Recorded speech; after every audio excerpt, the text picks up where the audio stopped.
Praise lord. ప్రభువైన యేసు నామములో అందరికీ వందనములు. దినం దేవుని వాక్యం నుంచి లూకా సువార్త 5వ అధ్యాయము 3వ వచనం. ఆయన ఆ దోణిలో సీమోనుదైన ఒక దోణి ఎక్కి దాని నుండి కొంచెము త్రోయమని అతన్ని అడిగి కూర్చుండి దోణిలో నుండి జనసమూహమునకు బోధించుచుండెను. అయితే ఈ వృత్తాంతం మనకు చాలా మందికి తెలిసి ఉంటుంది. ఇక్కడ గమనించవలసిన విషయం ఏంటంటే, యేసుక్రీస్తు ప్రభు ఏర్పాటు చేసుకున్న శిష్యులు చాలామంది జాలరులు ఉన్నారు, బెస్తగాళ్ళు, చేపలు పట్టేవారు. వారి దోణి గెన్నెసరెతు సరస్సు తీరమున ఉన్నారు. యేసు ప్రభు సీమోనుదైన ఒక దోణి చూసి దాంట్లో కూర్చొని దాని నుండి కొంచెం తోయమన్నాడు. దేవుని రాజ్య సువార్త వినడానికి వచ్చిన వారికి బోధిస్తూ వచ్చినాడు. బోధించిన తర్వాత ఏమన్నాడు, అయితే ఈ దోణిను కొంచెం లోతుగా నడిపి బొలలు వేయి అని చెప్పినాడు. 4వ వచనం చూస్తే, ఆయన బోధించుట చాలించిన తర్వాత, నీవు దోణిను లోతునకు నడిపి చేపలు పట్టుటకు మీ వలలు వేయుడని సీమోనుతో చెప్పగా. చూడండి ఎంత ఆశ్చర్యకరమైన స్థితి. యేసుక్రీస్తు ఆయన ఏం చేసినాడు, భూమి ఉన్నప్పుడు తన రాజ్య సువార్త బోధించినాడు. బోధించిన తర్వాత సీమోను దోణిలో కూర్చొని ఆయన సముద్రం లోతుకు నడిపిమ్మని వలలు వేయమన్నాడు. వలలు వేయమన్నప్పుడు ఒక ఆశ్చర్యకరమైన మాట, అంటే అక్కడ ఉన్న ఉదాసీనత పేతురు చెప్తున్నాడు. 5వ వచనంలో, సీమోను ఏలినవాడ, రాత్రి అంతయు మేము ప్రయాసపడితే కానీ మాకు ఏమి దొరకలేదు.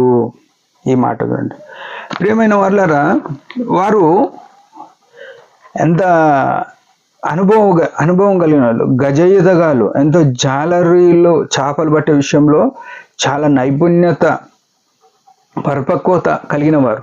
వీరు ఏం చేస్తున్నారు, చేపలు పట్టినారు, రాత్రంతా పట్టినట్ట. ఏమంటారు, రాత్రంతా ప్రయాసపడ్డాం అంటే నిద్ర లేకుండా ఒక్క చేపగిన పడలేదు. రాత్రి అంతా ప్రయాసపడుతూ వచ్చినారు, పట్టడానికి వలలు వేస్తూ వచ్చినారు. ఎంత దూరం తిరిగారో తెలియదు ఆ సముద్రంలో. సముద్రం అంటే అంతులేంది, దాంట్లో వీళ్ళు ఎంతవరకు తిరిగిరో తెలియదు. ఏం చేపలు పట్టుకోలేకపోయినారు. అలాంటి వారి ఉదాసీనతను ఎరిగి ప్రభు వారి దగ్గరకు వచ్చి వలలు వేయి అని చెప్పినాడు. అప్పుడు వాళ్ళు ఈ మాట అన్నప్పుడు వారు ఒక విశ్వాసం ఉంచినారు. ఏమనంటే యేసు ప్రభువును ఎరిగి ఆయనను నీ మాట చొప్పున వలలు వేతుము. ఈనాడు క్రైస్తవ సమాజం యేసు రక్తంతో విమోచింపబడిన వారం మనము మన సొంత ప్రయత్నాలు ఎన్ని చేసినా నష్టమే జరుగుతుంది, నష్టమే ఉంది. మన జీవితంలో ఫెయిల్యూర్స్, ఓటములు, పరాజయాలు, లేకుంటే కరువులు, లేములు ఉన్నాయి.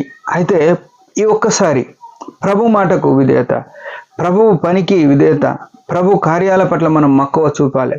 అక్కడ ప్రభు ఏమన్నాడు, వలలు వేయండి అనగానే నీ మాట చొప్పున వలలు వేస్తామన్నారు.